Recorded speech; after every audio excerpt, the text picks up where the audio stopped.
Welcome back to the Stephen Knight Show. Our guest tonight is a multi-award-winning singer-songwriter and member of the legendary Boyz II Men. Shawn Stockman recently released his first solo project, Foreword, and he joined us tonight to discuss it all. Please help me welcome the iconic Shawn Stockman. Welcome to the show. Mr. Knight, it's good. Definitely appreciate you. I was just telling you, it's an honor having you on. I interviewed this young lady, Mimi Fletcher. She said that she did some work for you guys. Do you remember her? Yeah. Just to tell you hi. Yeah, tell Mimi I said what's up. Yeah, that's a long time friend right there. Yeah, tell Mimi I said what's up for sure. Yeah, because she was talking about how she used to follow you all on tour. She said, but we weren't groupies. We definitely weren't groupies. She said, let's make that clear. We weren't groupies. Right. No. She was just a huge supporter, and we would see her in a lot of shows, and it was cool. Yeah, we did gain a rapport, and she's real cool. I love her daughter and everything. So yeah, she's real cool. That's dope. So we're all in this quarantine. We're all trying to stay home. How's it going for you and your family? It's good. It's good, man. It's really just something that is very important for all of us to practice, considering that it's just a smart thing to do. I know everybody's in a rush to get back to work and make a living and stuff like that. And trust me, I do too. But the quicker we go out, the worse it's going to be. And I think that's what people really don't understand. Those who want to go out. I just saw a poll on CNN. They said 57% are not comfortable, but the other percentage, the 43, they're ready to go. And my thing is okay, you can't relate this, or rather, you can't it's not the same as the flu, because it's not a flu. Exactly. And normally with flus, when a strain is released, there's a vaccine to fight it. Right. There's no vaccine, guys. Nope. Which means that every time you go out, you risk getting this virus with no help. Like there's no help. Like respirators may not be able to help you because it didn't help over 80,000 people. Exactly. The what's it called? The what's it the gosh dang it. The medication that they medication they were pushing, Resmavir or something like that. I'm drawing a blank, but the point is there's nothing to help you. You are literally out there. Once you get it, all you can do is pray to the Lord above that it doesn't get worse. And that is it. Yeah. So having that reality in your face, you would think people would want to just relax for a second. I want to go. Like, everybody's affected, in the entertainment business, is guys like me and my guys, because we perform. Our job is to be in front of crowds of people. Exactly. You know what I'm saying? And I don't even want to be in the I don't want to do it. No. Like, even when they say that, we're going to reopen the country, I'm like, okay, cool. I'm going to wait 2 more months. And let them be guinea pigs. You know what I'm saying? Let them be the guinea pigs. Yeah, I'm 100% with you. Georgia, they opened up a couple weeks ago, and I'm staying home. I'm sorry. It's not worth it. You know what I mean? Steve, it's not worth it, bro, because the point is that we still don't know. We have basic information on how it's passed. But still, you don't know. People still are walking around with it and don't know they have it. And don't have a clue. It's a very strange virus. You know what I'm saying? Like, it's not, the symptoms aren't always out there. A lot of times people can just be sitting with it and just infecting people, just talking to people. Yep. You know what I'm saying? So my thing is, guys, keep y'all behinds at the crib. Like, it'll help you in the long run, because then we'll be able to get back to what we call normal. Although I don't think the world ain't normal. Yeah, I don't think it'll be. Yeah. And, obviously, you released a new project, Foreword. Congratulations on that. Thank you. How has technology made it possible for you to still be able to promote an album in the middle of a pandemic? So this is a prime example right here. And the beauty of the industry is the fact that you can release a record and you just download it on your phone, which is great. And platforms like your show allows your viewers and your listeners to be aware of the project that's out. So while they're watching this right now, they can actually download the record and then have it. Yeah. You know what I'm saying? So, it's great. And honestly, since this pandemic has started, bro, I've been real busy. I gotta set up. It's amazing. I know I'm late to the party, but I've had producers and friends who produce like whole records in hotel rooms and whole record, mix, master, the whole 9 yards. Yeah. And I just never wanted to do it because I always wanted to keep my home separate from my work. I wanted to go to the studio. You know what I'm saying? But now I've been forced. But since this whole pandemic, me and the boys have done like 3 projects. I've done in this room that I'm sitting in right now. I got a microphone, a laptop, and a MIDI controller with Pro Tools and Pro Logic, where I can make records, compose records, mix them, and master on a desk. You know what I'm saying? So it's like that's that technology. That's that technology. It's beautiful. You know what I'm saying? Like I've been talking to industry folks, and we just been passing music around. You know what I'm saying? Like I would sing a record, send it off. You know what I'm saying? Like it's been that simple. So it's been cool, man. It's been real cool. That's the beauty of it all. And I was watching a video of you and Wanye singing on a clip on YouTube. Oh yeah. I mean, good things like that. I think for being selfish as a fan, it actually works for us because I feel like we're a little bit more closer to the people in entertainment. You know what I mean? We can, because everybody's home. More intimate. It's more intimate. And we just did me and a guy just did a Mama tribute for Saturday Night Live's final season, their 45th season. And let me tell you something. Again, I sang my part in this room. Wanye sang his part because he got a little studio set up in his spot. Nate's part was recorded on an iPhone. He was in his closet because his stuff didn't come yet. So he had to record the vocals with an iPhone in a closet padded by pillows. Yep. And it sounded amazing. Shout out to Nate. That crap was crazy. Like the way all of that stuff came about, and that's what I'm saying. It's like it's so much you can do at the crib. Right. That I didn't realize it. So to some degree, this pandemic has kind of helped broaden my horizons and stuff like that. I just finished working on I'm about to mix a project that me and the guys did. I can't say for who, but let's put it this way. It's a commercial that we all singing our parts in, and I'm gonna mix it tonight. Wow. So it's like, so we've been working. It's just, it hasn't been, you know what I mean? Like it just hasn't been in our typical way where, we go out on the road and all that stuff. Yeah. Steve, I'm afraid, man. I don't know if I want to go on a plane. I mean, I was actually supposed to be flying out to LA back in March. And I had to make a decision not to go because I just didn't think it was safe. That's when we were first finding out more about what was going on. And so, I don't trust it right now. I really don't.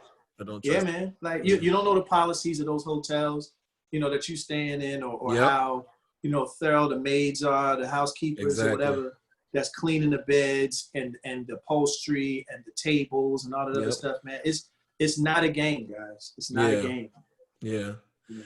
Well, I know we've been seeing a lot of entertainers do the Verzuz. Just recently, Jill Scott and Erykah Badu. I was thinking about it for Boyz II Men. What group you think would be a good hit for hit Verzuz match?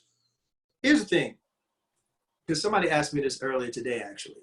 Okay. And to be quite honest, Boyz II Men, my group don't fit the criteria.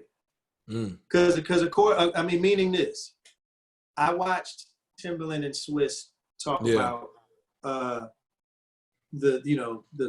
guess when the Jill and Erykah joint that just finished, which was amazing. I it was, watching. yeah. And they was talking about, these artists that's doing these verses, they gotta have at least 20 hits. 20 hits, that whole thing. And I sat there, I was like, we don't have 20 hits. We don't. Like, I'm gonna be honest. We got fan favorites. Right. You know what I'm saying? But I think that's what it's about. It's for the fans. You know what I mean? It's for the the songs that weren't the singles, the ones that the fans. But if I had to base it on the criteria that the two guys that created it, okay, set up, we don't really fit that thing. But it's not a bad thing. Right, I think right. we did more with less.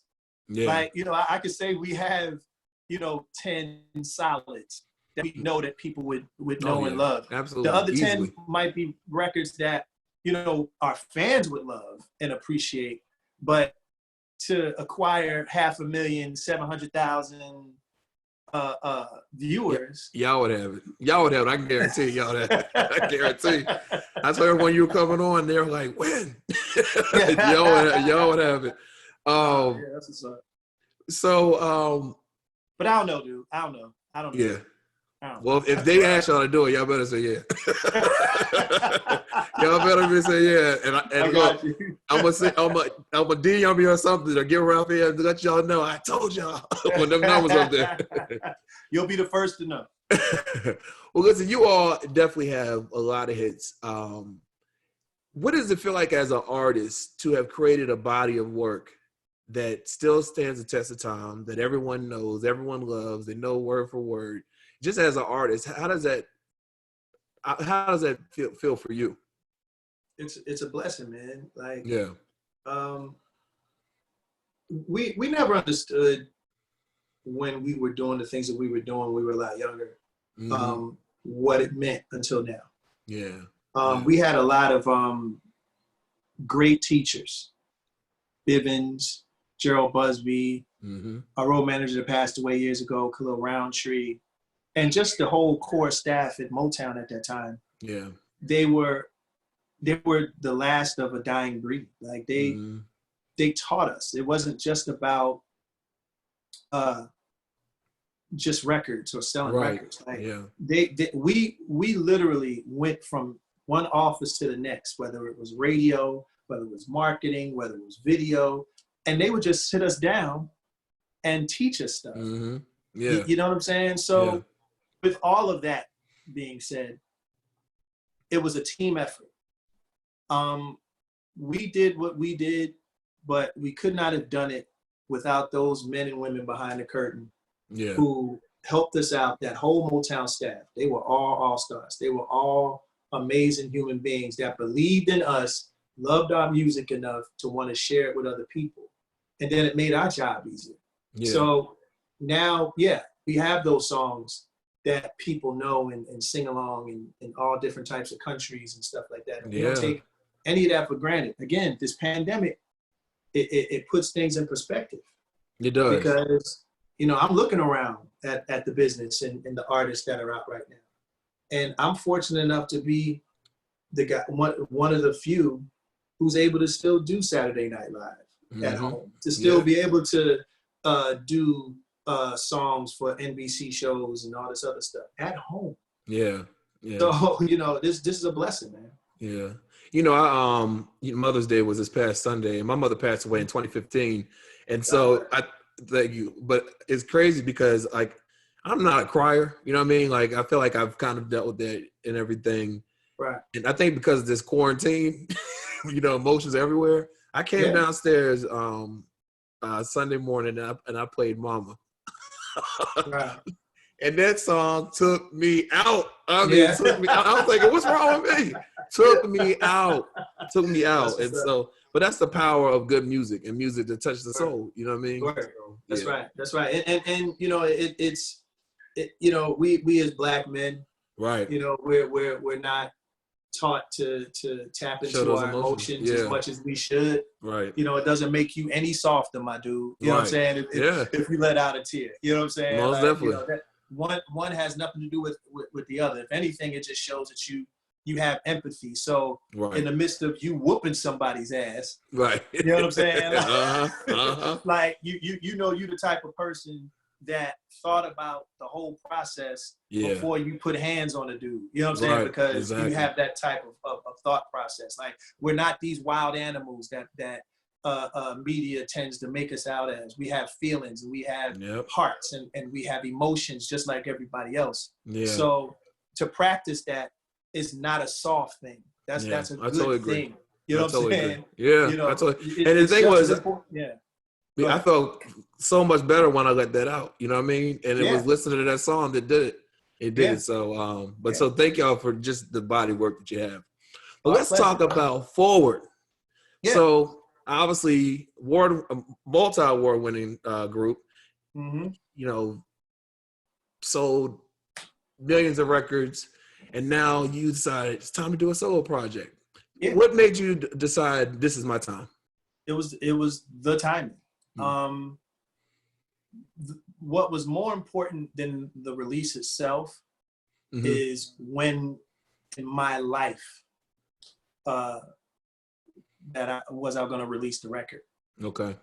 As you know, there's a stigma with group members mm-hmm. doing solo projects. Right. Oh, they must be falling out. Oh, there must be something going on. Oh, he must be broke. Oh, he must blah, blah, blah, blah. Right. None of those are the case. And I wanted to make sure that when I did release it, it was during that time of peace. Yeah. Yeah. Where it didn't have anything to do with anything else except, guys, I'm coming out with a record. Mm-hmm. Because I want to. Right. It has nothing to do with anything else. It's not drama. Right. Yeah. Right. I want to do it. And I hate when people say stuff like, no one wants to hear the new stuff, want to hear the hits. But as an artist, creatively, and you still have the talent, I mean, of course you want to put out new music. You want to create new bodies of work and whatnot. Right. What was the process for you? Because obviously it's different as a solo artist than being in a group. What was the process for you in putting together the project that you felt comfortable with and you felt like this represents where I am today? I wanted to do it where, first off, from a semantic side, every song on the album I either wrote by myself or co-wrote. That was a demand. Yeah, that's what I wanted to do. I didn't want anybody handing me off records. This is not that project. Right. Okay. If no one can tell my story better than me. So I had to be involved.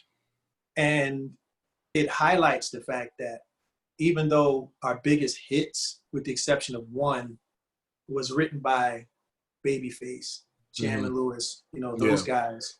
Me and the guys co-wrote One Sweet Day, which stood on, Billboard for 16 weeks. Yeah. So a lot of people don't really know me and the guys' writing prowess.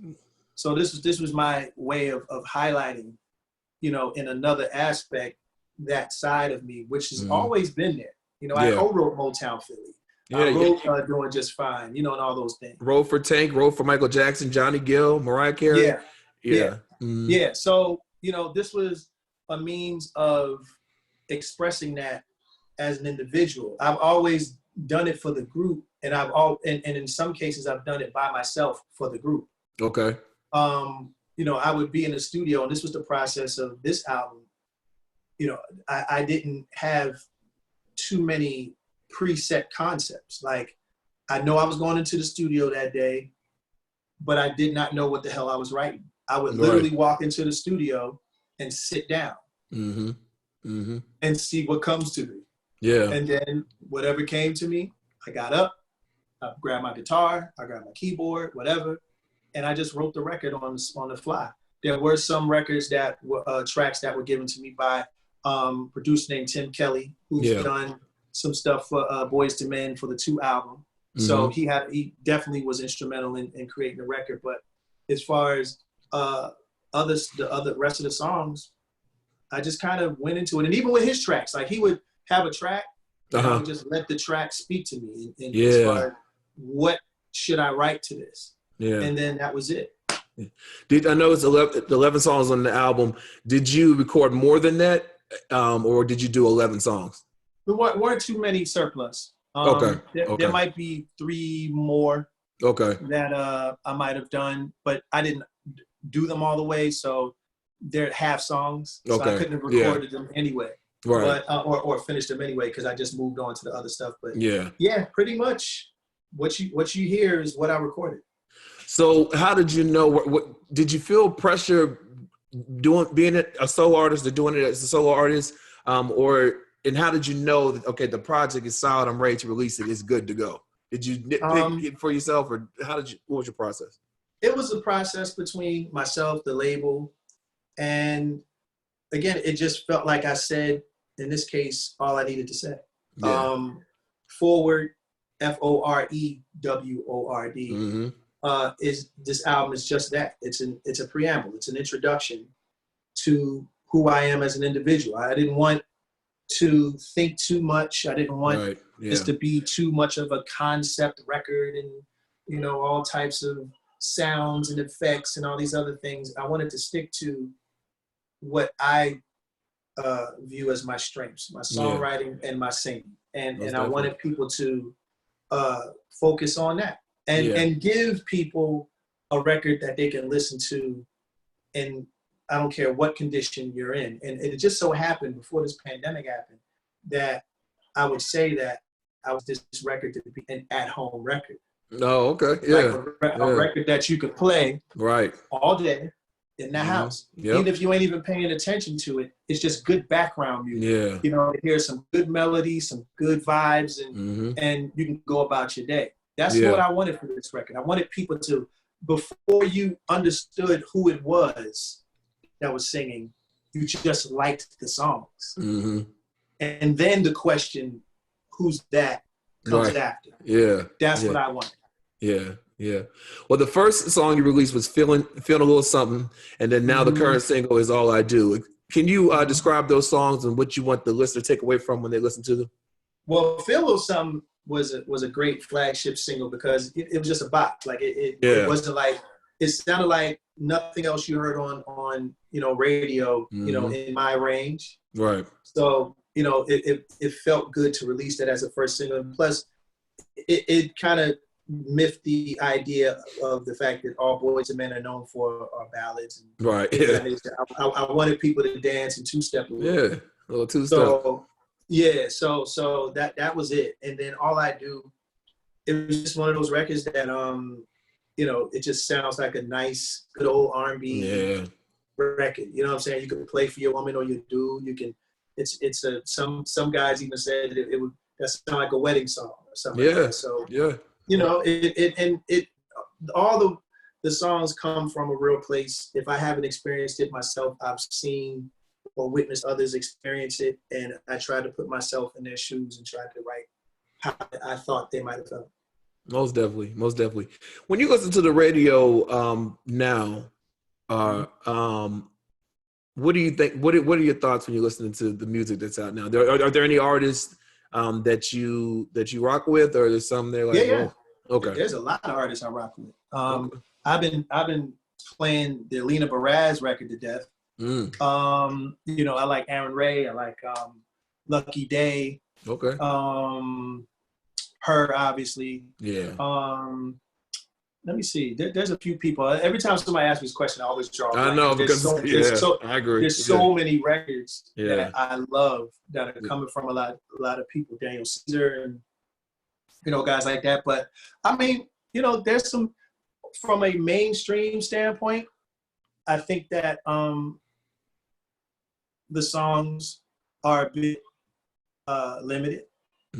I think there's a hell of a lot more music that radio can support and radio should be able to highlight, mainly because a lot of these artists may not have those, you know, major league budgets, right? You know, to get played on those urban stations and you know, and stuff like that. But I like some of the stuff. I will not say I like all of it, right? But I like some of it, and it has nothing to do with you know, the lyrical content. You know, I'm a grown man. I can take a cuss word.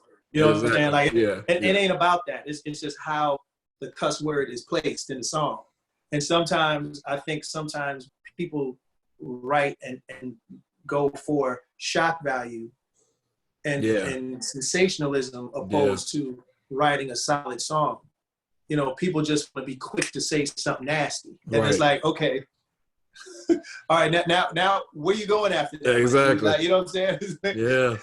It's a lot of talented artists out here and a lot of talented producers. And it's funny because since the pandemic, me and a whole bunch of guys, like 11, 13 guys that's in the industry, we all get on a Zoom like once a week. Okay. And we call ourselves the Collective, where it's like, you know, it's just a tribunal of producers, songwriters, artists. Like we're all on one chat, and we're all talking about, and we're all talking about the state of the music business. And you got some young cats in there, you know, saying, well, you know, young OGs like you know, you got to learn how to, you know, listen to us and stuff like that. And I was like, I ain't got no problem with listening to YG. Right. I have no problem with listening to, because guess what? I'm old enough to understand that I can learn more than what I know. Exactly. But and sometimes it's the YGs that act like they know everything. They know it all. They know it all. They know it all. They know it. And the thing is that, the bot might have changed. The sound might have changed a little bit, but a good song is still a good song. And as much as you guys try to say that, well, you know, we the new vibe, that's great. Ain't nobody trying to take y'all away from it. Like we if anything, we trying to nurture you and saying, okay, you did this song good, but don't you want to get better? Right. And the crazy thing is, like, you know, these singing competition shows, American Idol, The Voice, in 15, 20 years, they're not going to be singing those songs. They'll be singing y'all songs. You know what I'm saying? So in speaking to the YGs about this, it's like, you got a dope record for 2 summers. Right. Like, and that's good, but don't you want a song like mine? They'll stand the test of time, right? Like my song is older than you. Right. Literally older than you. Exactly. Don't you want those records? That's the whole point. Because I was under the tutelage of Face, Jam and Lewis, David Foster, Diane Warren, all of these guys and women who wrote classics that's going to be here long after they are. Exactly. Yeah. That's the goal. But a lot of times the kids feel like, because I'm telling you, the social media has got people twisted, because if you got a bunch of views and followers and clicks and blah, blah, blah, blah, that you don't need to be told anything. And you know that is so dangerous. Yeah. And they do themselves a disservice when they do it. We're down to our last minute. I'm sorry. We're down to all good. Minute. I just have one last question for you before we go. Quarantine's over. What's the first thing you're going to do? I told you, man, I ain't going out. I ain't in no rush. I'm telling you, like, I'm going to wait. I'm going to wait. Yeah. Like when they say, okay, it's time to go, we're going to be like, all right. Right. Because I travel. So I got to figure out, let's put it this way. The first thing I'm going to do is get on the phone with my manager in my group and say, how are we going to do this? You know what I'm saying? Because we got to stay at certain hotels. We got to take certain flights. We got to, you know what I'm saying? So that's facts. Yeah. Well, listen, the album is called Foreword. Shawn Stockman, thank you so much, man, for joining us tonight. Again, it's a pleasure. Everyone go get the album. It's available now. And thank you again. No, man. Thank you, Steve. It was a great interview. I had a great time talking to you, brother. I appreciate you. Listen, yes, sir. Take it easy. For more information, go to our website at StevieKnightShow.com. We'll be right back after this. Cheers.